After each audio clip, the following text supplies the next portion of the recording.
Well, when you've got the shanks, Ben, you don't really want anyone else seeing them. Just what you want.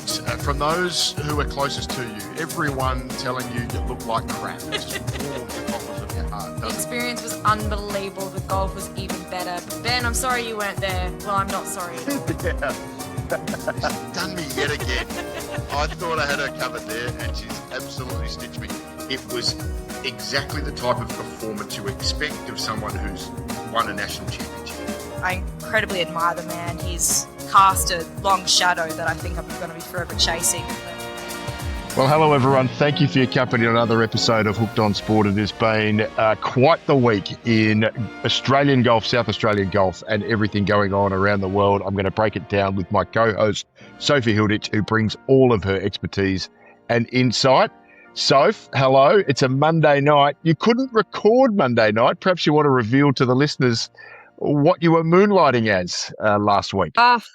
Well, my partners started a darts team and they're in the Division 3 darts league over at Croydon Park.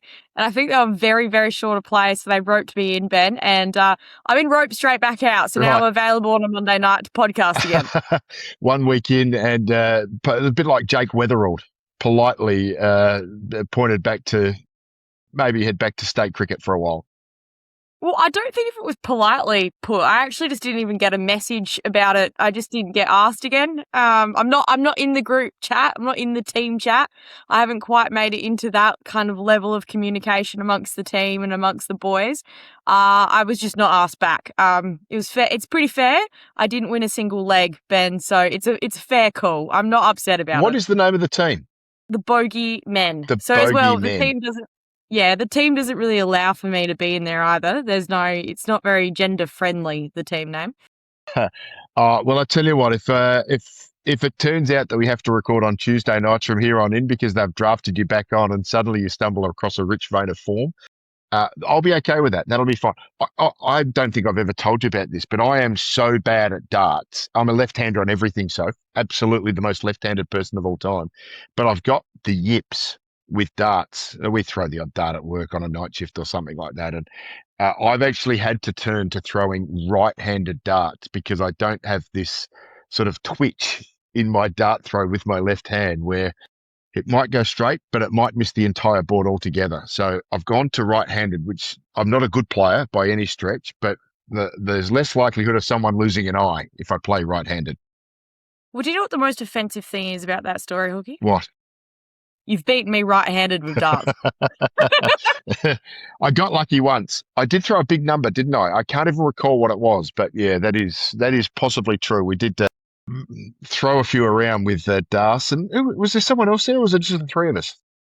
No, it was a Hooked on Sport team meeting, I think, and then it turned into darts at the end of it as you were trying to walk out the door. Right. Darcy came back and all of a sudden we were throwing darts. And yeah, to be fair, Darcy throws left-handed and he's also beaten me right-handed. So that's how terrible I am. So I'm absolutely fine not to make a reappearance in the Bogeymen, but I did say I might start the Bogey Women next year and they better watch out because I'm going to get good at darts, Hooky.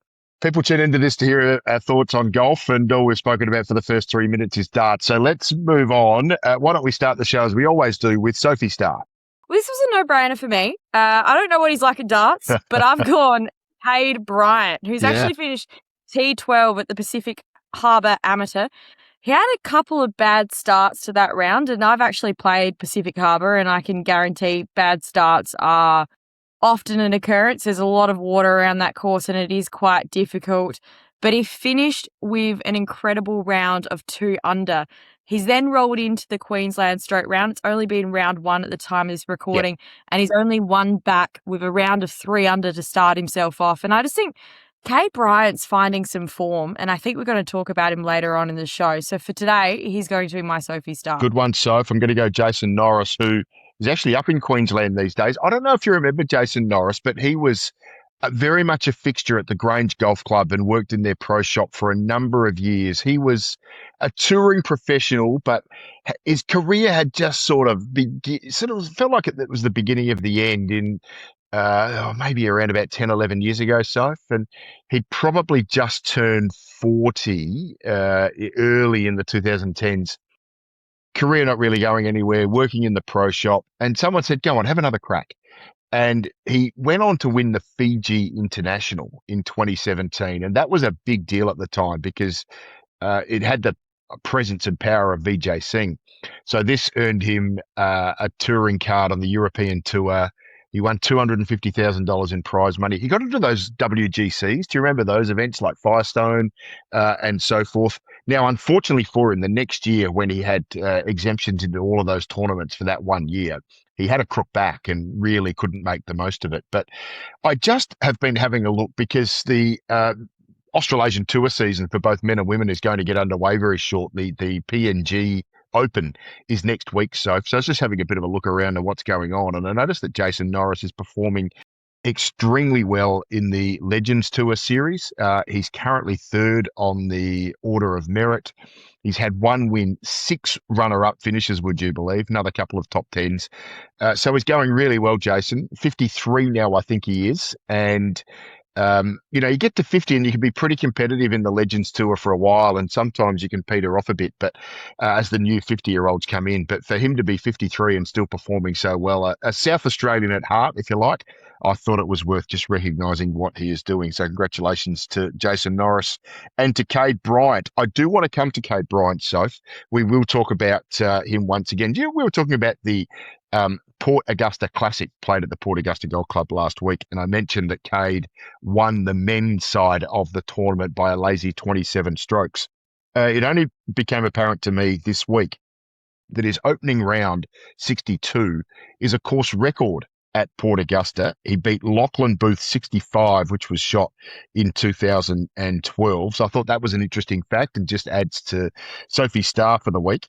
But the other story that came out of Port Augusta is that the runner-up, Cherry Nicholson, a local up at Port Augusta, is a 26-time winner of that event. So you think about on top of 26 wins, you must have had a couple of pretty high finishes, including last week as the runner-up.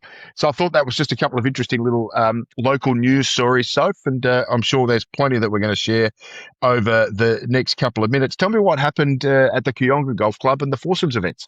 Yeah, I don't know about you, Hooky. I am not very good at foursomes. Darcy actually calls me Sophia when it comes to foursomes. It's a totally different golfer. So anyone who wins a foursomes trophy, I think that's an amazing achievement. You're only hitting 50% of the shots, and often for me, I'm normally hitting 50% pretty crappy ones, but it was Emily Giotis and Matilda Miles who won the women's. It's their 4th win, which is a very impressive stint at it. And in the men, I loved this combination. Heath Richies and Malachy Marshall won the men. It's great to see someone with so much experience pairing up with one of the juniors. Though I don't know if we can call Malachy a junior anymore. He seems to be just been around since he was in diapers, basically. But an incredible win for those boys. No, it truly is, Soph. I might just talk to you very quickly about the Clare Club Championships. So Vanessa Pulley won the women's side of it. So it's a 36-hole event. Vanessa Pulley won the women's with 165, so congratulations to her. Cody Harvey wins the men's with 141. So do your maths around Clare. I reckon that was, there might have been one just over par and one a couple under par. So really impressive from Cody Harvey. Hey, Soph, have you got the results for the Tea Tree Gully Vardon at hand? Yeah, I sure do. The Ray Schwartz Vardon and the Ceramic Well Junior Vardon, the results have come through. They played on Sunday and they got cracker weather because it's absolutely shocking weather as we're talking on Monday night. It's raining, it's pouring. I'm a little bit scared for my house because I've had water damage. Not again.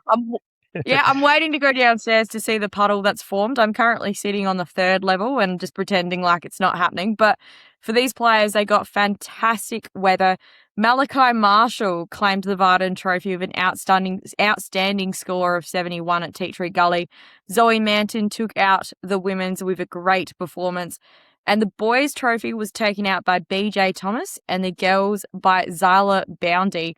I don't know about you, Hooky. I actually find Tea Tree Gully a really tough track. So I think anything under par like Malachy is an outstanding achievement. Yeah, gun player, isn't he? And you've obviously just mentioned him also having the success with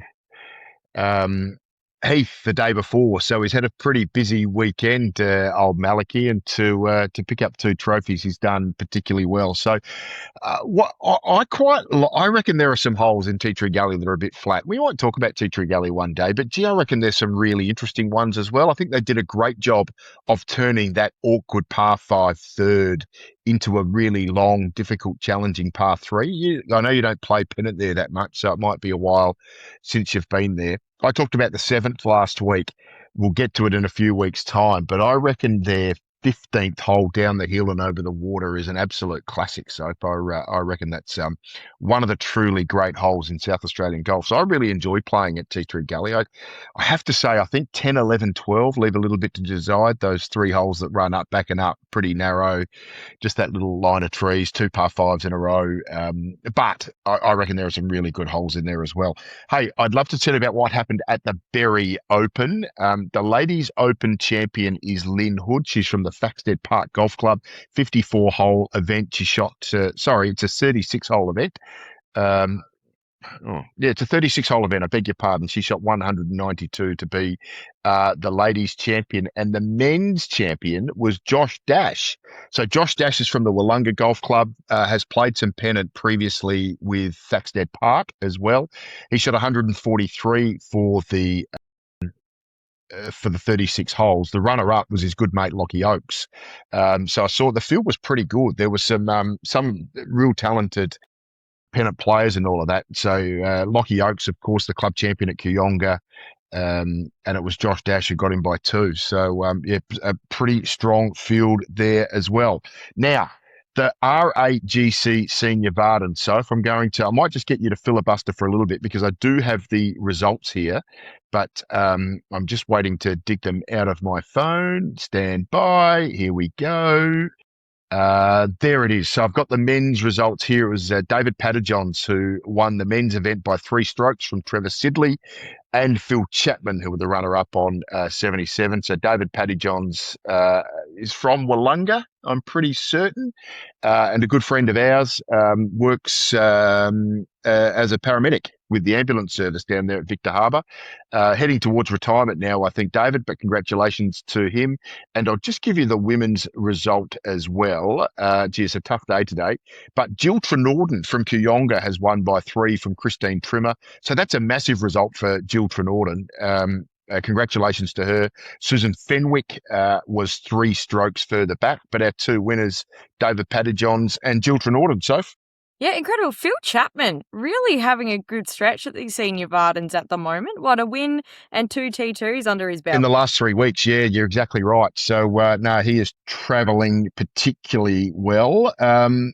So, can you give us a little bit of an update on what's going on in the Grange Club Championships? I might have a bit more information here as well, but do you know who's in the final that'll come up this coming Sunday?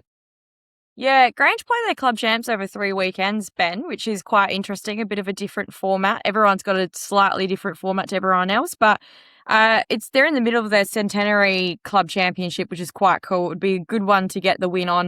And we've got Millie Winnie and Sophia Cannizzaro in the grand final on Sunday. And in the men's, we've got Alex Hendrick and Ross Steedman, good friend of the pod. Yeah, absolutely. I did have a conversation with Ross today. Most of it was via text, to be honest. We did have a quick chat on the phone in the end, so he gave me all of the details.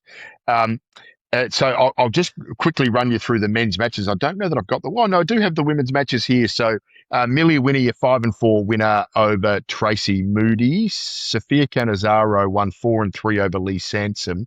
And then she's beaten Louise Glennon in the semi-final 2 up. Millie Winnie, a big win over Mia Louie, 8-6 in the semi. So those 2 will meet in the club championship final. It was interesting in the men's because the top 2 qualifiers were Angus Dungy and Alan Zinn, but they're off to I think they've got to play a junior tournament somewhere this coming weekend. So, on the weekend just gone. So they were out of the match play.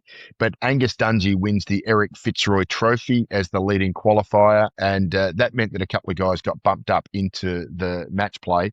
So Alex Hendrick beat Nate 1, 4-3 in the quarterfinal. Ross beat Andrew Nicconi Jr. 4-3.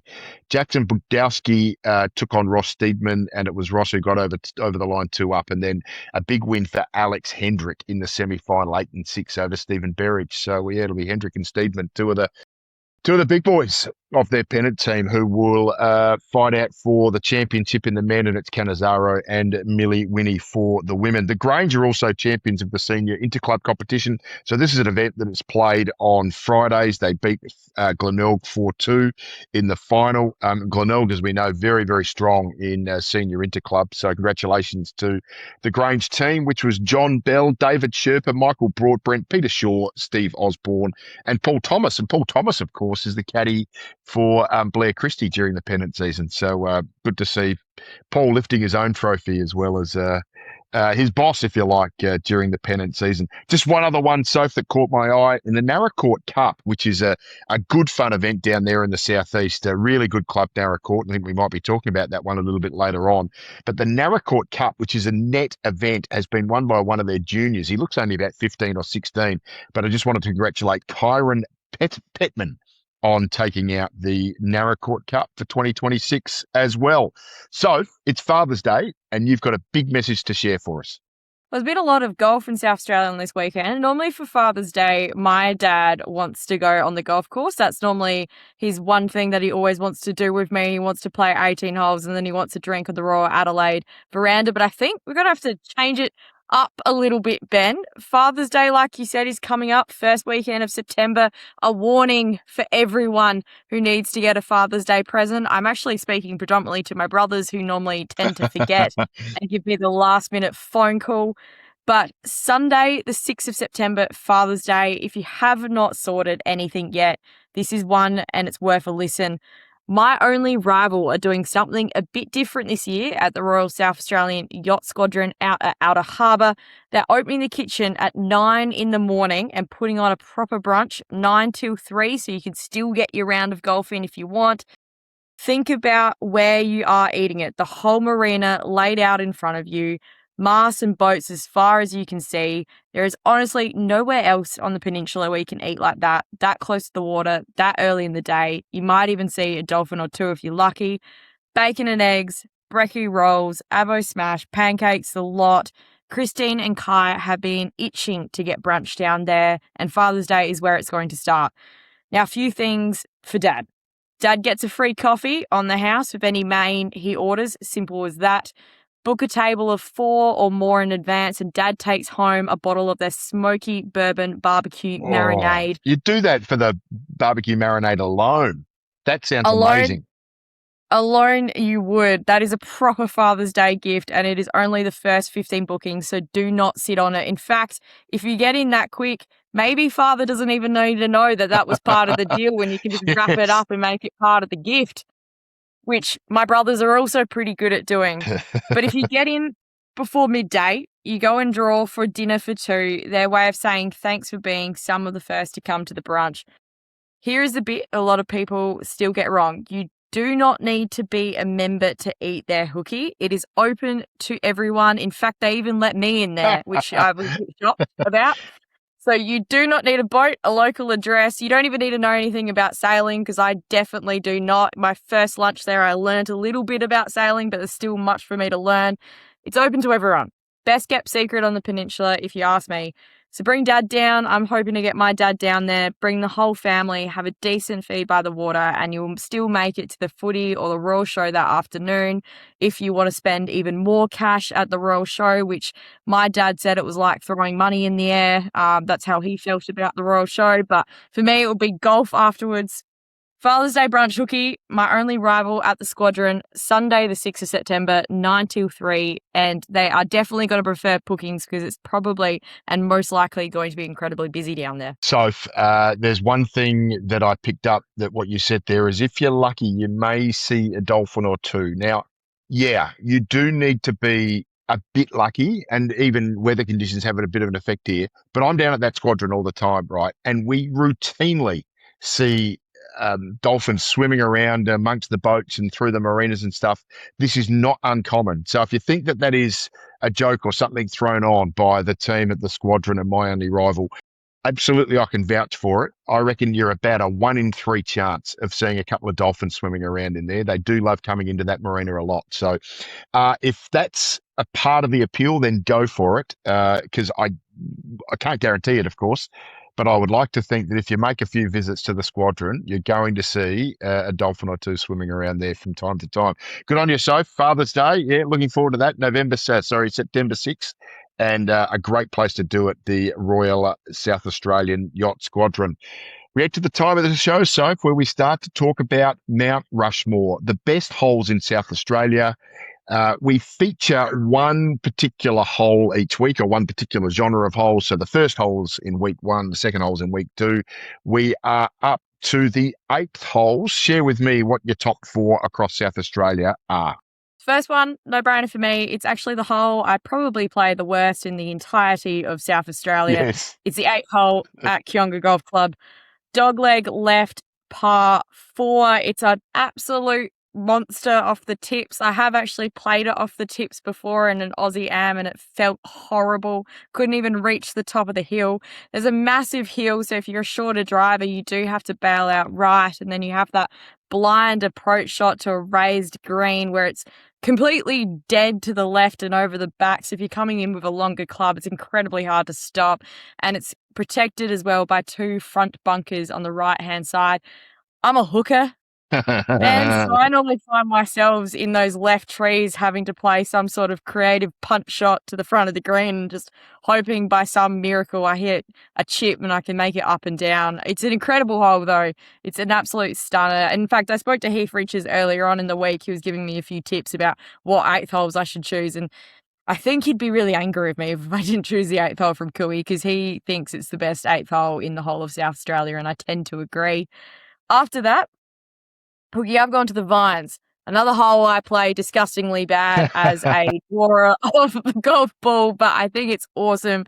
It is a shortish par 4 running straight downhill.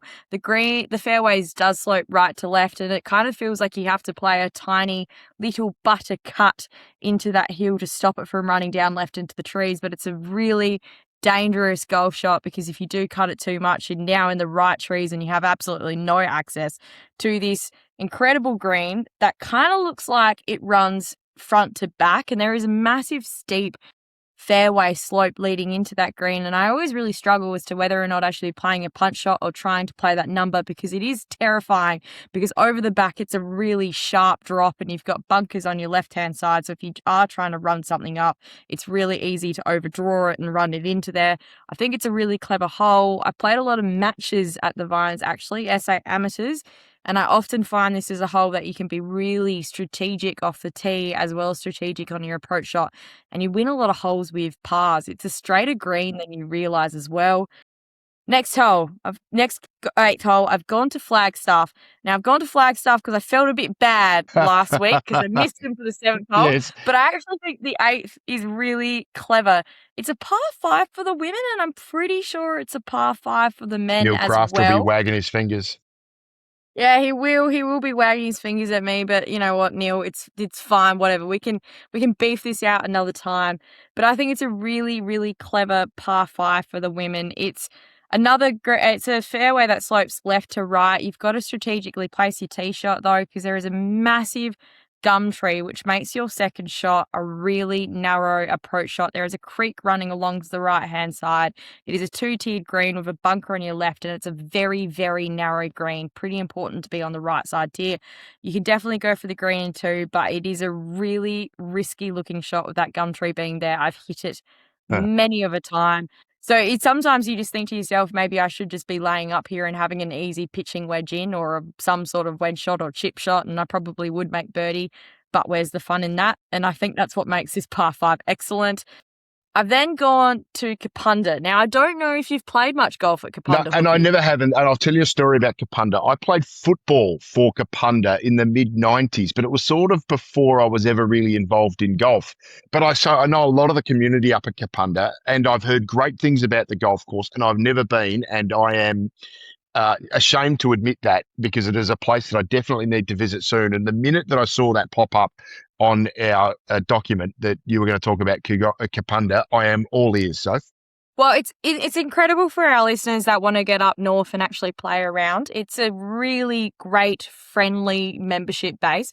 It's actually only 9 holes. They changed the tees to change up the golf course when you play it the second time round. And it's probably one of the few courses that are 9 holes that make it 18 that I can honestly say the way that they change the tees, it's not just changing, it's not just a par 4 every time. It actually goes from like par 3s to par 5s. It changes constantly.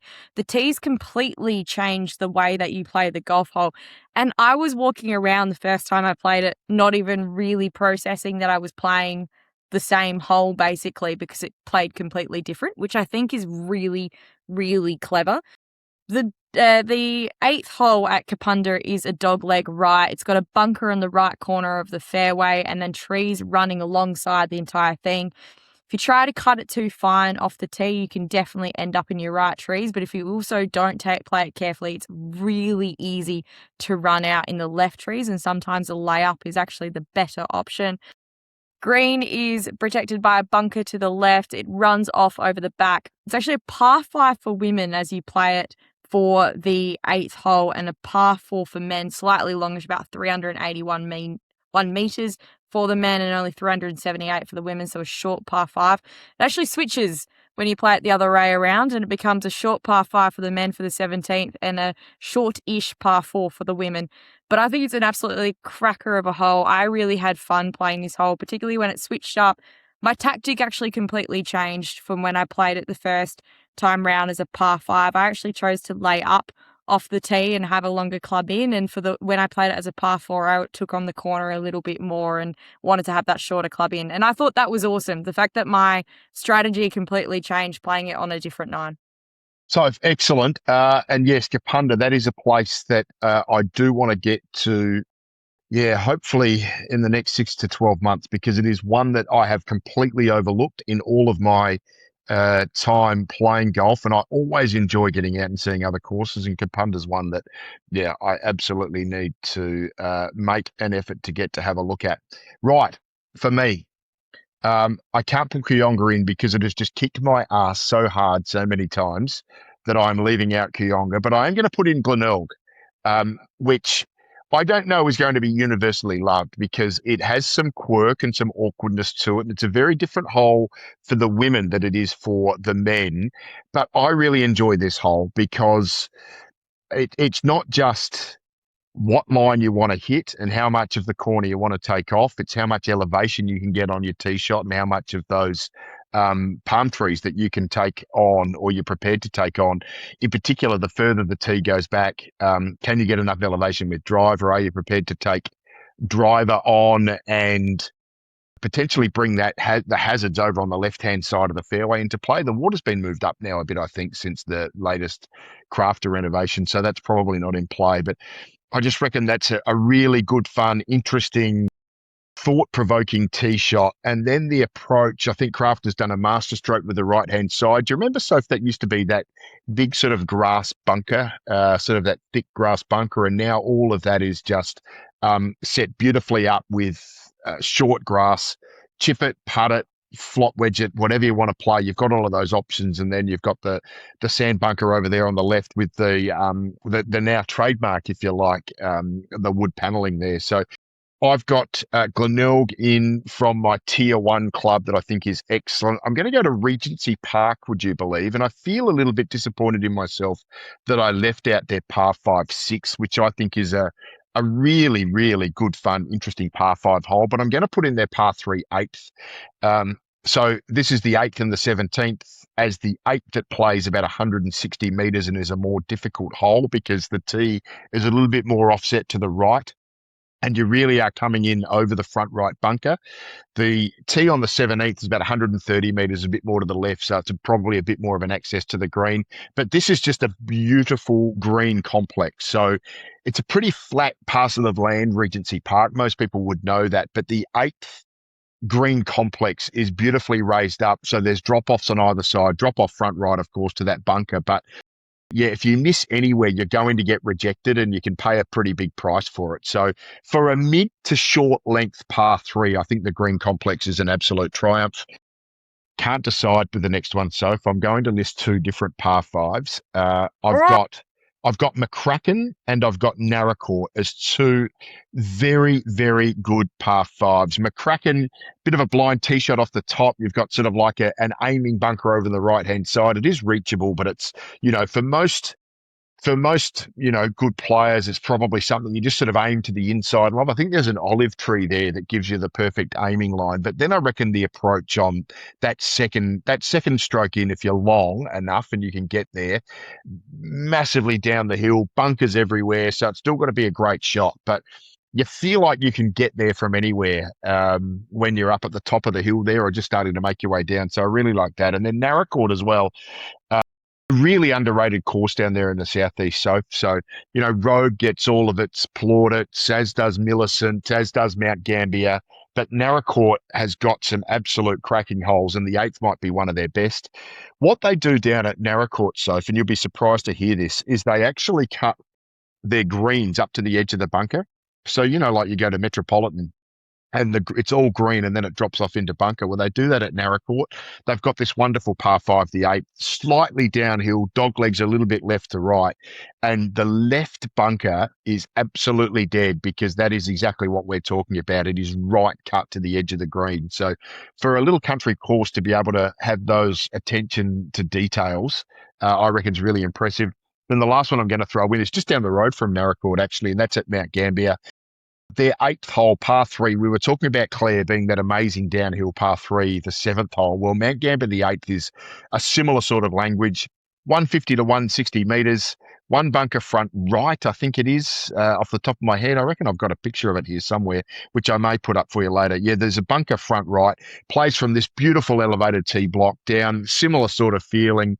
The ball stays in the air forever, and that's just a really good, fun place to play as well. So they're my 4, Soph. Glenelg, Regency Park, McCracken / Narracourt. Can I throw that in? This is yellow card material, isn't it? I can see you shaking your head. And Mount Gambier to wrap us up. What do you think? I reckon I might have you covered this time. Well, you put 5 in. No wonder I've got you covered. Yeah, you've got me covered because you've put 5 in. And it is more than a yellow card. It's a complete red card. I think for 9 holes, you're only allowed to put 3 in because this is disgusting behaviour. It's meant to be hard. You're meant to only be able to try 4. It's meant to be your favourite 4. It's Mount Rushmore, Hooky. Yeah. It's not just bend the rules to fit what Hooky wants. And I found it too hard, so he's throwing the toys out the cot and decided he's going to bundle 2 par 5s together. You choose 4 and you move on. Well, the current president of the United States, I reckon he's not going to be satisfied with 4 on Mount Rushmore and put himself on shortly. In fact, he might bowl over the other 4 and just put his own head up 5 times, the dear old Donald Trump. Soph, there we go. That was good. I enjoyed that. And look, this is all a bit about a tour around South Australia and the places that we've seen and we encourage others to go and see. So I thought sneaking in McCracken and Narracourt wasn't completely unreasonable. I forgot that we're doing this and I'm nervous because it is time for Who Am I? And you have the ball. I do have the ball and I'm looking forward to it. I got to say, I feel like I've given you an easy one because you really struggled last week. So I thought I'll just go a little bit easier on him. Well, are you ready? To be fair, I thought I did very well. I don't think I was too underwhelming, even though I got hopelessly lost about a third of the way through. Had to check it was a par 4. I've never had to ask a repeat for the questions, repeat for the statements. That was the first. You asked 3 times to repeat some of the statements that I was making. Your Honour, so, could you repeat the question, Your Honour? Yep, get your notepad out. Here we go. I'm ready. Let's do it. Who am I? I'm a par 3 playing 143 metres from the men's tees and 117 metres from the women's tees. Okay, short. I'm index 13 for the women and index 13 for the men and index 17 for the women. Yep. 143, 110, 13, 17. This is a short par 3, but it is not to be underestimated. You're generally hitting straight into the wind, with a southwesterly being the prevailing wind. If you're clever enough to control your spin and hit the green, you have a ridge running through the middle of me, which you have to navigate with the putter. There's not too many spots to bail out, but short left is your best miss. You see, this is frustrating because I thought I had one in my head, and no, I know it's not that, because I was thinking you might have gone to Mount Osmond again and the 16th, which is pretty much all of those things. But if you're short left, you're in the bunker. So it's not that. It's not Mount Osmond 16th. So just give me a minute here, Soph. I'm just going to start to. All right. I think my next. I think I might have it. I think I might have it. And actually, now I don't know because there's a ridge in the middle of the green, didn't you? It's not Glenelg 16th. It is Glenelg 16th. Well done. Yes. That's very good. That was okay.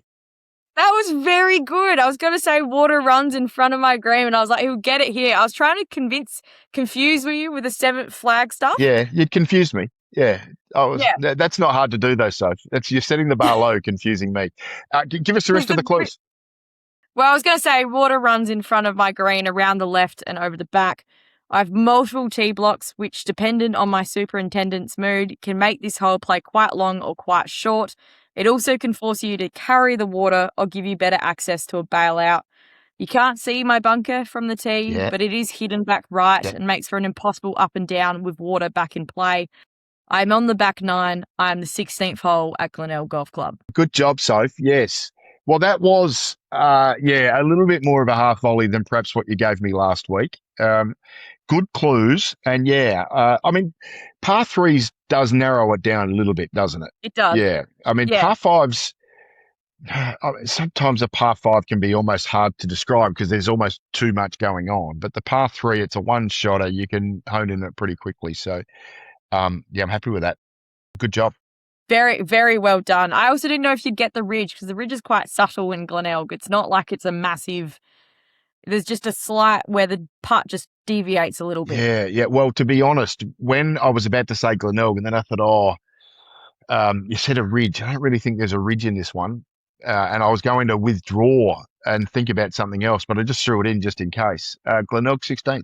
Great hole. Love it. I think that's another one. I mean, I've said this to you before, but the last 6 at Glenelg are just superb holes now. I think Crafter did a wonderful job just opening that up. I love the visual aspect of it as much as the playing aspect. I think it is really a treat to sort of stand on maybe I think it's the 15th green, or just if you go sort of elevate yourself above 15th green where there's that build up behind the green and you look back over that course 16, 17 and the start of 18. It's really beautiful. It's a great place to play golf at the moment. Not that it wasn't before. Yeah. 100%. No, it's got a real Glenelg feel about it. I think it's a stunning golf course. Wonderful episode, Soph.